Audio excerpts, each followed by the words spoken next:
Hello, and welcome back to Keep the Lights here on Princeton Community Television. I'm Misha. I'm Rachel. And I'm Jenny. And we're here today with Anastasia Popova, who is a crochet designer and instructor who helped me make this little fellow.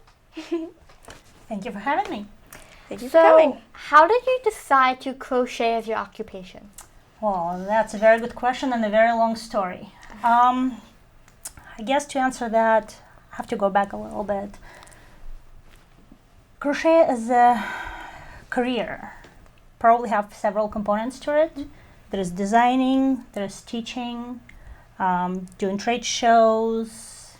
You've probably seen at craft shows, at craft fairs, somebody selling their work. And that's what your mom assumed when she saw my work. So I've done that. I designed for boutiques in the area, in Manhattan and in New Jersey. But after making the same item 50 times, I kind of got bored with that. And I've discovered that you can actually publish your recipes, so to speak, to create things. So somebody else can follow that recipe and they can make it on their own. So as a designer, that's what I do. I design for books and magazines. I have my self-published line. I have my website where I design things. I also do a lot of teaching because it's very hard to be crochet anything full-time.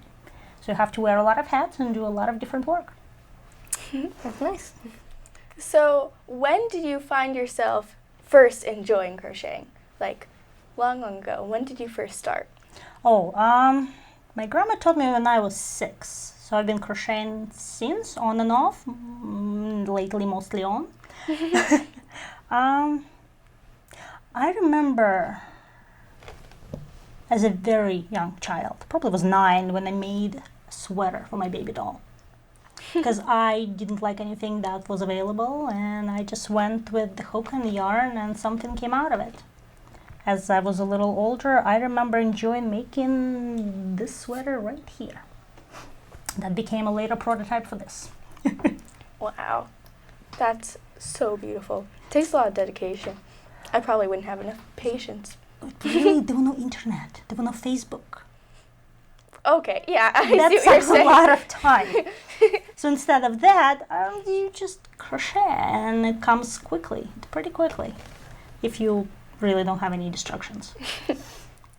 And for the audience that doesn't know, what is the difference between crocheting and knitting? So crocheting is you use one hook to do anything.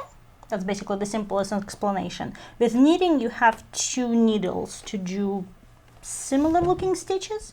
There's a lot of similarities, but there's also a lot of differences. But the biggest, I think, is the weapon you use to do your work and how you use them. Would you say it's more popular today? The crocheting versus knitting? Yes. No, I think knitting is still more popular than crocheting. I feel like crocheters is more something we do in private versus knitting is more a public activity. We're trying to break this barrier. I am working very hard to break this barrier, that there's no stigma about crocheting. There are some people who think there's only certain things you can make with crocheting. You know, a long time ago, crocheting was very popular, unfortunately, for making toilet paper covers. I wish that never happened, but it did. So I'm trying to break that and show people that you can make sweaters, you can make socks, you can make hats, you can pretty much make anything you can envision to make. Like this. Like that, but see, crocheting is known for amigurumis, crochet dolls. This? This, yes. This? So They're so there's a beautiful. variety of different things that you can make, and that's really cool. So this might be my favorite thing. I love crocheting socks. I love that it takes a long time to make. They're very delicate. They're very comfortable. And you can always wear them, you know. It doesn't have to match an outfit. So what are the health benefits of crocheting? Health benefits. One would be for your personal health.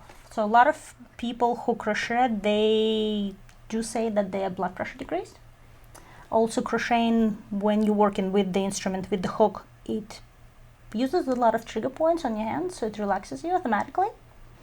Another aspect of crocheting, when you're crocheting in a group, it's a very big social aspect. A lot of people it brings closer together. For example, when I just had my daughter, I didn't really know a lot of people, but turns out there's a lot of crocheters out there. We got together. I felt like it was isolating to be a new mom, so I started teaching classes for new moms with their babies. Yes, it's as fun as you can imagine. A lot of babies crawling around and us sitting at the table and crocheting and learning. So a lot of new moms learn to make some new things for their babies. It's very rewarding. So that's one of the health benefits. A lot of times it does help with depression. Because when you make something for someone else and you give it, gift giving is a very rewarding thing. So that's just name a few. That's cool. So speaking of your daughter, you've made a few of these for her, and yes, I did. They're so cute. Thank you. Thank you. It's just so adorable. Right there. Yeah, we call her our little monkey, so she gets a monkey. Aww. I've made those for Zoe. She got one every month for her monthly pictures. So she had one toy for 1 month, 2 for 2. 12 months was a little challenging. A moving baby with 12 toys. Yeah, it was a little challenging to take a picture of all of it. And so how do you balance being a mom and teaching classes and designing and all of that? I just hope she sleeps a lot. Well, she is my main priority. So she's my main priority. I work around her schedule. I am still a full-time mom. She's home with me or I'm home with her. She comes to the office. We work together. She loves playing with yarn, naturally. She tried to crochet with her mouth by holding the hook in her mouth. She even picked up some yarn. That was very impressive. It was cool. It was cute.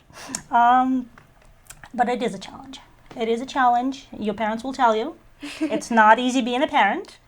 Not as easy, not what I was expected. But it's very rewarding. It's very great. It's very interesting to being able to basically drop everything because she woke up or because she needs me right then and there. Or at the same time, oh, you're just playing by yourself. Let me crochet a couple of rows and see what happens. Did you also make your outfit right now? Oh yes, the sweater I'm wearing is actually from this book, and it is on the cover of this book. It's one of the latest books I'm published in. I followed this designer who put this book together for a long time. She's my favorite designer, Robin Chichula. I worshipped her for quite some time before she emailed me asking, oh, hey, can you submit something for my book? And to me, it was like, I don't know, who you guys fan of nowadays? Justin Bieber would email you and ask you to, write a song for him. That's an equivalent. Wow. I remember you came into class one day holding up the book and you're like, hey, recognize it? And you were wearing the same sweater, this one right here. And we were like, oh yeah, of course. And it looks beautiful. Thank you. What's the name of the stitch? That's a pineapple crochet. Is there a cool story that goes along with it? With the sweater? Yes. With the technique? With the sweater, well, idea for the sweater came to me from a cardigan my grandmother designed. I really loved the edging she used on her piece, but I really liked the pineapple body. So I took what she had, put the body in it, and that was the piece. So in the book it's actually named after her, and my daughter is named after my grandmother. So this cardigan is Zoe cardigan. That's so sweet. That's really nice. Thank you. That's amazing. So when you are a teacher, what do you do? Like, how do you teach your students to crochet when you're in a class?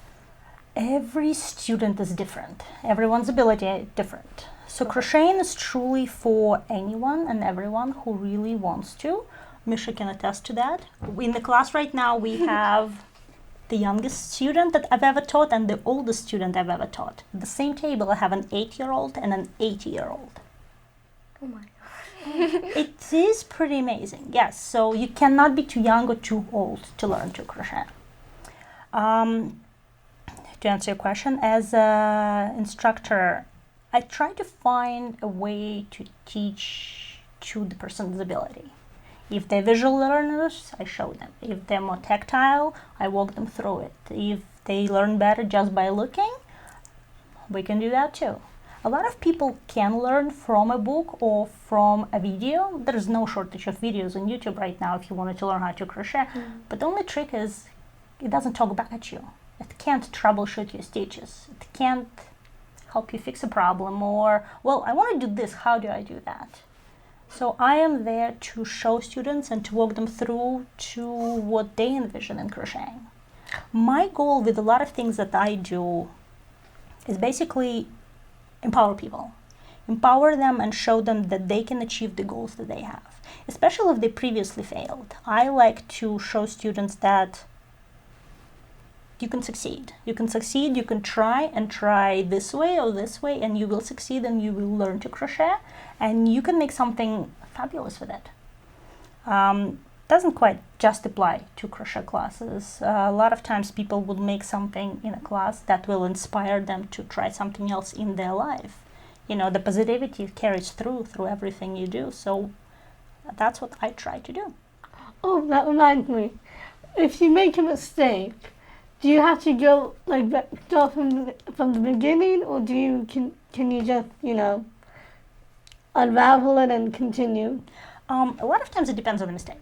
If the mistake is very crucial, then yes, we will unravel to that mistake, we'll fix it. Most of the time you can just carry through it.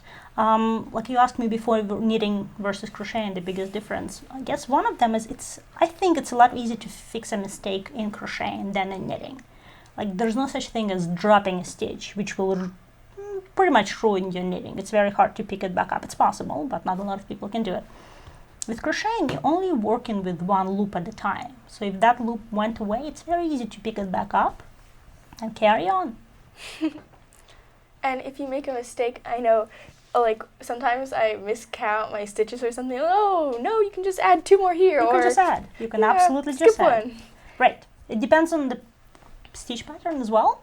Once you get a little more complicated things, sometimes it can be tricky, but it's doable. I've been going to the crochet classes for I don't know how long, not even a year yet, but it's addicting, basically, is what I wanted to say. After the first class, I was like, oh my gosh, I have to get to my crocheting. And my first project, like I mentioned earlier, was this little guy with little curly legs and the eyes. And I did the body and the legs at home.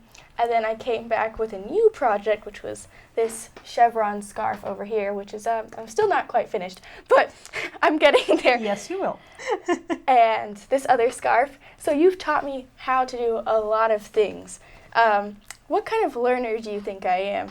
I'm curious to hear this. What kind of learner you are? You are an adventurous one. Thank you. You don't like sticking to a plan. You have an idea and I want to do this. Can I do this? Or you pick the most advanced thing without knowing yet that it's supposed to be difficult, and you just run with it. That's what I love about teaching younger. I don't want to say kids. You're not a kid. Younger adults. They don't know they can't do it yet. A lot of adults, they're very intimidated by crocheting. They just want to do something very, very simple. Whereas you just want to do something. You saw it, you liked it, you want to do it. You have a plan in your head and you're just eager to learn. That's my favorite type of student. Thank you. That's very sweet. That's my favorite type of teacher. Come on. So, the monster that you showed, that's very typical first project that a lot of people will do. So in my mommy baby crochet class, we do that. We put a rattle inside so babies can play with it. They will love it. And for youth classes, we do that. For adults, we do something a little different, but it's the same idea, the same skill builder and technique builder. So, so you were saying before the show started, crocheting was universal. What do you mean by that? Oh, crocheting has a universal language.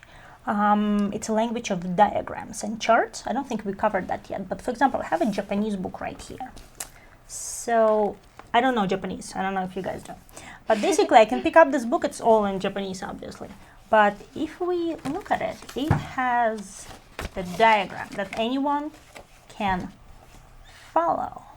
because all of those symbols, they are the same in English, in Russian, in Japanese, in Chinese, and pretty much most other languages. So you can just follow this, and you can make a pattern from any language. That's really cool. So, if someone finds a pattern online that's from a different country, then someone could be making the same pattern across the world. That's the cool part about it. That's the universal part of crocheting. Just like a lot of other art, you know? Yes. Art is universal. Absolutely. That's why it's the Absolutely. best. I mean, we all love art because we met in acting class. That's how we're all connected. Yes. And it's been a very fun adventure, as you mentioned also before the show. Me struggling with my hand movements and us with the questions. And it's just been so much fun. So a question I personally have had is, how do you do the whole design crochet pattern thing? How does an idea pop into your head? Oh, idea can pop into my head anywhere, really. Sometimes I see something in nature and that will inspire me to create a certain stitch, and then I think, oh, where would that stitch be good? For example, that sweater, I had an idea. Actually, no, it was inspired by my favorite sweater. I absolutely love the shape. I love the stitching. It was kind of knitted, but machine knitted, because you can't crochet by a machine. So anytime you see something crocheted for sale somewhere, someone made it. Not a machine, but someone made it by hand, from scratch. So that's one thing very, very different. A lot of times I get inspired by yarn. I pick up a yarn and I want it to be something. I have an idea for it, but it's really not listening. For example, this ball of yarn, built a ball of yarn for quite some time now because it doesn't want it to be what I want it to be. And it hasn't spoken to me yet to what it wants to be. So it's been on that stage. A lot of times I would see like a sweater at the store and that will inspire me for a certain shape, or certain stitches. So the inspirations can come from anywhere. Once I woke up with an idea, I had to sketch at 3 a.m. Otherwise I couldn't go back to sleep. Because I had a vision for a certain hoodie with certain pockets, and it's still on paper actually. Waiting for the right yarn. Yes, yes. I can't decide on the weight of the yarn, how thick it should be. Do you want to explain what the weight of the yarn has to do with how the pattern comes out to people who aren't familiar with crocheting? I think for people who are not familiar with crochet, that's going to be way over their head. All right. All right, let's go back to you asking that. How does, from the inspiration we get to the pattern, to the instruction, to the writing of it? Sure, go ahead. So for example, I use a lot of Excel spreadsheets to actually grade and design my samples. So for example, I make it in one size, but the instructions are written for 5 to 7 different sizes. And in order for it to work, I have to use an Excel. That makes sense. So this is not just art. There's a lot of math and science that goes into it, from shaping of armholes and triangles, and yes, there's a lot of measurements and a lot of technical things that go with it. In my previous life, I was a chemist. Math was my very good friend, so we still keep in touch, Math and I. All right, so before you mentioned that you love making socks, but what's the project that you're the most proud of? Ooh, the most proud of this sweater right here. I only have it on the cover of the magazine. I've never gotten a sample back. Oh, But sad. this is an Irish crochet sweater. I've actually named it after my mom. That So- sweater, yes. Irish crochet is actually very, very interesting. It saved a whole nation. Let me tell you a story. Year is 1845, Ireland. Most farmers, actually most people, most poor people, depend on potatoes. It's their main food. All they eat is potato The and Irish water. potato famine. Yes, the Irish potato famine. A lot of people died. It was a very devastating period for Ireland. Some women knew about lace. So they taught themselves how to imitate lace that used to be done by needles. They've learned how to quickly, much quicker, make it with crochet. By that time, crocheting was only popular maybe for a couple of decades before it. So it's very amazing how quickly it was adapted from traditional crocheting into imitating that lace. So for about 5 years, that's what supported Ireland and most people there. They designed special schools who would teach girls about your age to create the beautiful lace, the designs. It was before Paris became Paris and was the fashion capital of the world. Irish lace is still very sought after. So my sweater was more of a modern take on it, where it's thicker yarn, but traditionally envision big flowers in the very, very fine yarn. Fine yarn, not this. Not even like that? No, finer. Finer than this. I don't know if the camera can see it, but that's a real fine. It's more of a, think of a sewing thread. Oh, So something dear. made with that and a background of lace. Just beautiful things made with it, from coats to shawls. Just beautiful, stunning pieces. So that is crocheting to you. That craft, art, saved the nation from starvation. so have you achieved all of your crochet dreams? Like, there's like a pattern that you've always wanted to do. It's like, oh, one day I'm gonna make that pattern. Have Oh my you God. have Not you done even that? close. There's no lifetime of crocheting anything really. I might have just scratched the surface of what I want to achieve or what I want to learn in crocheting. There's so many more things that I would really like to be very efficient at. There's Bruges lace, hairpin lace. I know the beginning of it. I can make some things with it, but there's just so much you can do with it. And the traditional crocheting, it just never gets bored. It gets new and interesting, and the more you do it, the more it just sucks you in. As you said, it's very addictive. Very. So you mentioned earlier about crochet shows. Yes. Yeah, can you tell about that?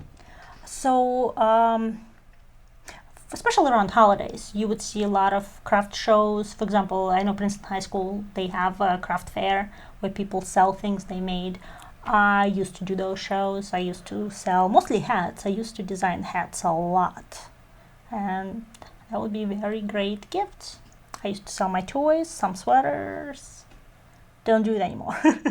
But it was very rewarding. It was very rewarding to know that someone is going to get what I've made as a gift. And they're going to wear it and they're going to hopefully very much enjoy it. So can you talk a little bit about this piece over here? Oh, that blanket. Gotta be my favorite piece of all times. It was made by my very special group of crochet students' friends for when my daughter was born. Wow. So yeah, she crawled a lot on it. She learned to crawl and sit up on that blanket. So it's very, very special to me. I think it was the best gift someone could ever made for me. That's a meaningful part of your life. Oh that God, absolutely, piece. absolutely. Look at it every day. So you think crocheting is a meaningful part of your life? Yes, crocheting gave me purpose. Crocheting saved me a couple of times a few years ago. Yes, absolutely. I cannot survive without crocheting. I have to crochet at least once a day. I have to do it. I saw earlier.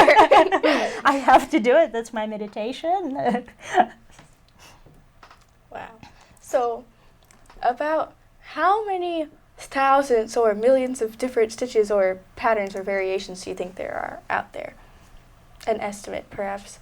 You know, every year there's a book comes out with like 300 new crochet patterns. So like just stitches, variations. gosh. I really think it's just recycled, really. But you know, when you think back, it's like with music. How many notes are there? How many songs? How many melodies? Same as kind of with crocheting. You have 3, 4, 5 main stitches, and any sort of combination with it, you have some new different techniques and stitches. So you were saying about the Irish crocheting and then the Russian crocheting and stuff like that. So they're different because of the origin or because of the certain cultural design? Like There is a cultural design and aspect to a lot of things. Japanese are known for their animals. I think it might have originated there. I think if you look back in history, that's what they said is that, I was just reading recently about history of crocheting. If they look back to, I want to say 17th century, they could already see the evidence of crocheting. And the first thing made in Japan was a toy, an animal, a 3D object. So if in Europe it was more wearables, it was lace, it was very delicate pieces, then in Japan it was a 3D toy. A lot of times the type of crocheting and patterns I would see in US is very, very different from its, even in Russia or Japan. A lot of the patterns that come from European countries, like from Czech, from Russia, from Ukraine, they do a little less instruction and more pictures, more diagrams. Here is an example of what you can do, go with it, run with it. Whereas in US, we like to write instructions that are very, very, very much step by step. There's a lot of hand holding and crocheting. Put your hook here and then pull up a loop over here. It's interesting that a lot of countries now are adopting that too. Like new patterns that are coming out, for example, in Russia, they have a lot of instructions too. So I think it's a new trend. I don't think it's bad or good. I think it's good because it brings a lot more people. A lot more novice crocheters can do a lot more. Well, ending on a beautiful universal note like that, I can give you a second if you want to advertise yourself to the world, tell a little bit about your website or things that you do, and then we can wrap it up. So, all right, so if you'd like to follow me, my work, I have a website called AnastasiaPopova.com. All the information about my classes, my design work is there. I've recently launched a new website, crochetforbabies.com. As the name suggests, it's crocheting for babies. There's a lot of free, good quality patterns, high quality pictures on it. I'm hoping people will enjoy that. You can follow me on Instagram or Twitter, AP Crochet. Oh, pretty easy to remember. Again, a lot of pictures, a lot of inspirations and ideas. And I have a Facebook page, more personal, so no. I design for publications. I design for books, for magazines. I have my line of self-published patterns. Little advertisement. A favorite, of course. If you would like to learn from me, I teach a lot of classes. I teach at West Windsor Art Center, Princeton Adult School, Hobby Lobby, a couple of yarn stores in the area, Yarn Attic, Wool Bearers in Mount Holly. All right. I'd like to thank you for coming on our show. You've been a wonderful addition to our interviews. Yeah, we all enjoyed it, didn't we? Yeah. Thank you so much for having me. I really enjoyed talking to you guys about it. Thank you. Thank you for having me. All right.